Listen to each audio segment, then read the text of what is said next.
Everyone, welcome to the learning solutions. मैंने यहाँ त्यागी आपके लिए लेके आई एनवायरमेंटल स्टडीज़ के प्रीवियस ईयर क्वेश्चंस और ये 100+ क्वेश्चंस की सीरीज़ है और ये पार्ट 6 है।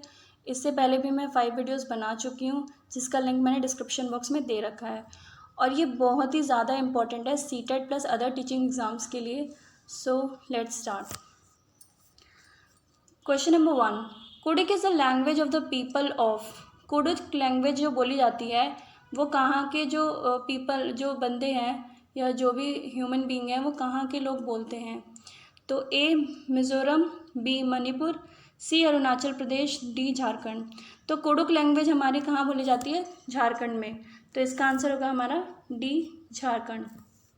Next question is question number 2, Warli is a traditional art form. Warli क्या है? एक ट्रेडिशनल आर्ट फॉर्म है। The place Warli is in the state of, और ये जो आर्ट फॉर्म है ये किसके नाम से रखी गई है? एक किसी जगह के नाम से रखी गई है। और वो जगह कौन से स्टेट से मिलती है, कौन से स्टेट से बिलोंग करती है? ए महाराष्ट्र, बी उड़ीसा, सी राजस्थान, डी बिहार।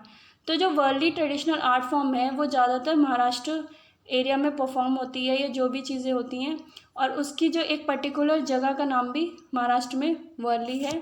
तो इसका आंसर होगा हमारा A Maharashtra. Next question is question number 3, consider the following statements about Karnam Malleswari. Karnam Malleswari के बारे में कुछ स्टेटमेंट दिए हैं, उनमें से आपको बताना होगा कि कौन सा सही है। She is a weight lifter of international fame. वो एक वेट लिफ्टर है जो इंटरनेशनल फेम भी है और उन्होंने बहुत ज़्यादा इंटरनेशनल इवेंट्स भी खेले हैं। शी इज़ फ्रॉम कर्नाटका, और वो कर्नाटका की हैं। She has many records to her credit. She could lift weights up to 130 kg, और उनके नाम पे कई सारे रिकॉर्ड हैं और वो 130 किलो वजन तक उठा सकती हैं। She started lifting weights when she was 12 years old. उन्होंने वज़न उठाना कब से शुरू कर दिया था? जब वो 12 साल की थी। ये सारी चीज़ें मैं पहले चैप्टर वाइज पढ़ा भी चुकी हूँ। तो इसमें जो हमारा कर्णम मल्लेश्वरी के बारे में हमने पढ़ा था कि वो एक इंटरनेशनल वेट लिफ्टर हैं। उनके पापा एक पुलिस कांस्टेबल थे और वो 12 साल की उम्र से वज़न उठाने लगी थी, और वो कितना 130 किलो वज़न तक भी उठा सकती हैं, और वो आंध्र प्रदेश की थी। तो ए ऑप्शन तो इसका सही है कि she is a weight lifter of international fame.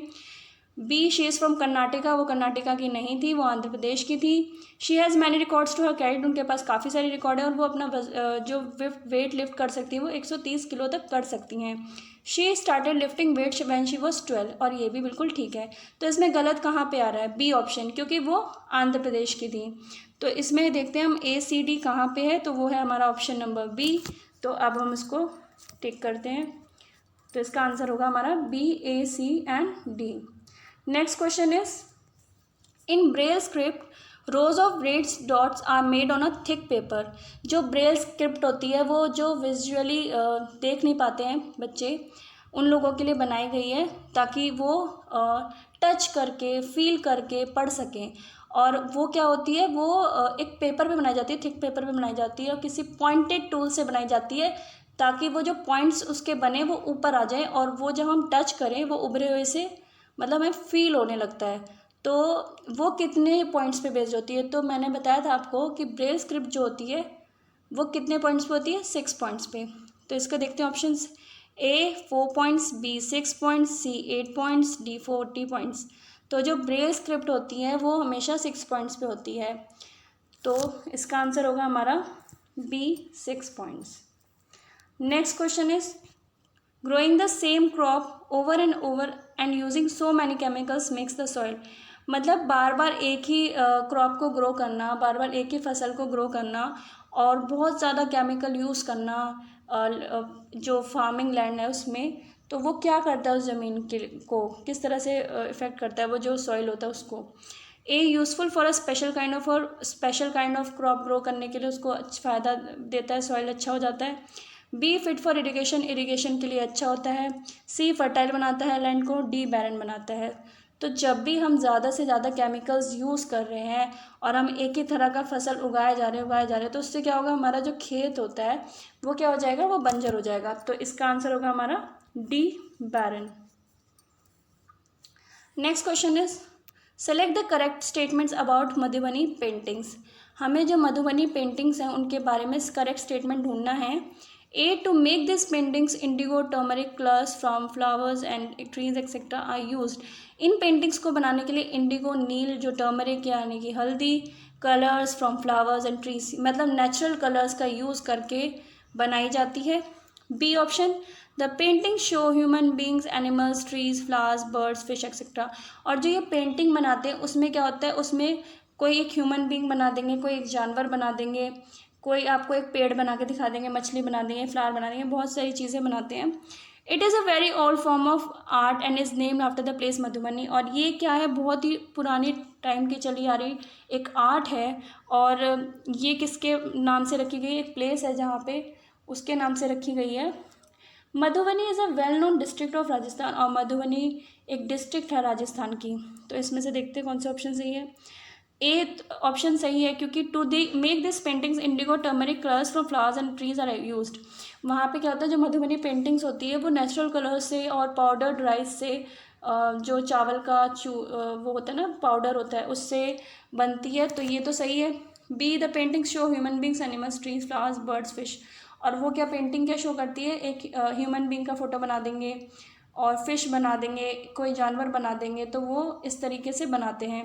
It is a very old form folk art and is name after the place Madhubani. और हाँ, ये मधुबनी एक प्लेस के नाम से इसका नाम फेमस हुआ है। D, Madhubani is a well known district of Rajasthan. ये गलत है, क्योंकि मधुबनी कहाँ पर है, बिहार में है, राजस्थान में तो है ही नहीं। तो ये ऑप्शन नंबर डी हमारा गलत हो जाएगा। तो अब देखते हैं हम option A C D, B A B D, C B C D, D A B C. तो हमारा ए बी सी करेक्ट है। तो इसका आंसर होगा हमारा option number D. Next question, one pashmina shawl is as warm as dash normal sweaters and dash hours are taken to weave a plain pashmina shawl. Pashmina shawl का question बहुत बार आया हुआ है। पश्मीना शॉल को बनाने में मतलब कितना टाइम लगता है और वो कितनी ही गर्माहट देता है। तो जो ये पश्मीना शॉल बनता है, ये उन बकरियों से बनता है जो एक बहुत हाई एल्टीट्यूड पे पाई जाती हैं, मतलब -40 डिग्री सेल्सियस के टेम्परेचर पे वो पाई जाती हैं। और मतलब बहुत ही ज़्यादा ठंडी होती है वहाँ पर। और उन बकरी के हेयर्स से ये बनती है। तो उनके बहुत ही पतले हेयर्स होते हैं जिससे पश्मीना शॉल बनाया जाता है। और ये अपने वो लोग, कश्मीर के लोग जो हैं, वो अपने हाथ से इस शॉल को बनाते हैं। तो ये कितना वार्म होता है, ये 6 स्वेटर्स की बराबर गर्माहट रखता है। और इसको काफ़ी, अगर आप प्लेन पश्मीना शॉल बनाते हैं तो कम से कम 250 घंटे तो लगते हैं। तो देखते हैं ऑप्शंस, ए 6-200, बी 10-250, सी 10-200, डी 6-250। मतलब कि ऑप्शंस हमारा जो मैंने बताया था कि 6 नॉर्मल स्वेटर्स के बराबर गर्माहट होती है और 250 घंटे लगते हैं। तो इसमें ऑप्शन नंबर डी में ही 6 और 250 दिया है। तो इसका मतलब 6 normal sweaters and 250 hours are taken to weave a plain pashmina shawl. तो इसका आंसर होगा हमारा option number D. Next question, for making Madhubani paintings the artist used. जो मधुबनी पेंटिंग बनाई जाती है उसके लिए जो आर्टिस्ट होते हैं वो क्या यूज़ करते हैं। Paints made by dissolving silver and gold, जो सिल्वर और गोल्ड को मिक्स करके पेंट बनाया जाता है, नहीं। B, coloured paste of powder rice, और जो राइस का पाउडर होता है उसका कलरफुल पाउडर जो होता है उससे बनती है। स्पेशली मेड पोस्टर कलर्स, तो पोस्टर कलर्स का यूज़ तो नहीं होता है। Fibre plants of very good quality. तो मैंने बताया था कि जो मधुबनी पेंटिंग है वो आपके नेचुरल कलर प्लस आपके जो पाउडर राइस, इंडिगो, टर्मरिक, इन सब चीज़ों से बनती है। तो इसका आंसर हमारा होगा B, coloured paste of powder rice. Given below are some human activities, कुछ एक्टिविटीज़ बताई गई हैं ह्यूमन के बारे में। ए, डिगिंग ऑफ माइंस, जो माइंस में काम चलता है। बी, कंस्ट्रक्टिंग डैम्स, डैम्स जो कंस्ट्रक्ट हो रहे हैं। C, collection of leaves and herbs to sell them in the market, जो लीव्स और जो हर्ब्स होती हैं, जड़ी बूटियाँ वगैरह कलेक्ट करके मार्केट में बेचने के लिए। Weaving basket from the bamboo, जो बैम्बू होता है उससे बास्केट बनाने के लिए। E, making leaf plates out of fallen leaf, जो गिरी हुई पत्तियाँ उनसे लीफ की जो प्लेट बनती है उसके लिए।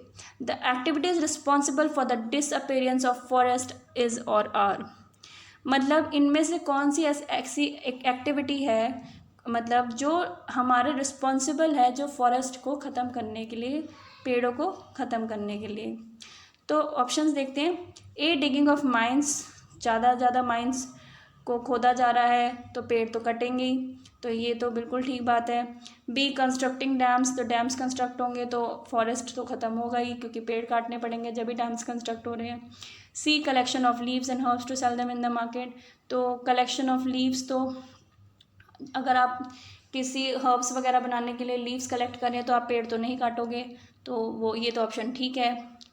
D weaving basket from the bamboo, बांस की जो बास्केट बनती हैं उसके लिए, तो ये भी बिल्कुल ठीक है। E making leaf plates out of fallen leaves, जो गिरी हुई पत्तियाँ उनको यूज़ करके प्लेट बनाना, तो मतलब वो ये पूछ रहे हैं कि जो हार्म करता है फॉरेस्ट को, तो डिगिंग ऑफ माइंस और कंस्ट्रक्टिंग ऑफ डैम्स, ये ही हार्म करते हैं। बाकी सब चीज़ें क्या है, पेड़ काटने का कोई कहीं से कहीं तक कोई लिंक नहीं बैठ रहा, क्योंकि वो पत्तियों का मतलब जो गिरी हुई पत्तियाँ उनके थ्रू वो अपनी प्लेट्स बना रहे हैं, और कोई बाँस के डंडे से अपनी वो बास्केट बना रहे हैं, कोई अपनी जड़ी बूटी ले रहे हैं पत्तियों से, तो वो किसी तरह से फॉरेस्ट को काटने की बात नहीं हो रही है। लेकिन जो पहले के ए और बी ऑप्शन है उसमें क्या बताया जा रहा है कि माइंस में जो डिगिंग होती है, खोदाई चलती है, कंस्ट्रक्टिंग डैम्स, तो ये दोनों ही जो ह्यूमन एक्टिविटीज़ हैं वो रिस्पॉन्सिबल हैं फॉरेस्ट के ख़त्म होने के लिए। तो इसका आंसर होगा हमारा सी, ए एंड बी, दोनों ही रिस्पॉन्सिबल हैं फॉरेस्ट के ख़त्म होने के लिए। Next question, bronze is a mixture of two metals, these two metals are, जो ब्रॉन्ज है एक एलिमेंट, वो दो मेटल्स के मिक्स होने के बाद बनता है। The two metals are A copper and zinc, B copper and tin, C copper and iron, D aluminium and tin. तो जो ब्रॉन्ज है हमारा वो किससे बनता है, मिक्सचर से, किसके मिक्सचर से बनता है वो मेटल, वो हमारा बनता है कॉपर और टिन के, मतलब तांबा और टिन के मिक्सचर से बनता है। सो इसका आंसर होगा हमारा option number B. Thanks for watching the video, do like and subscribe if you like it. Thank you so much.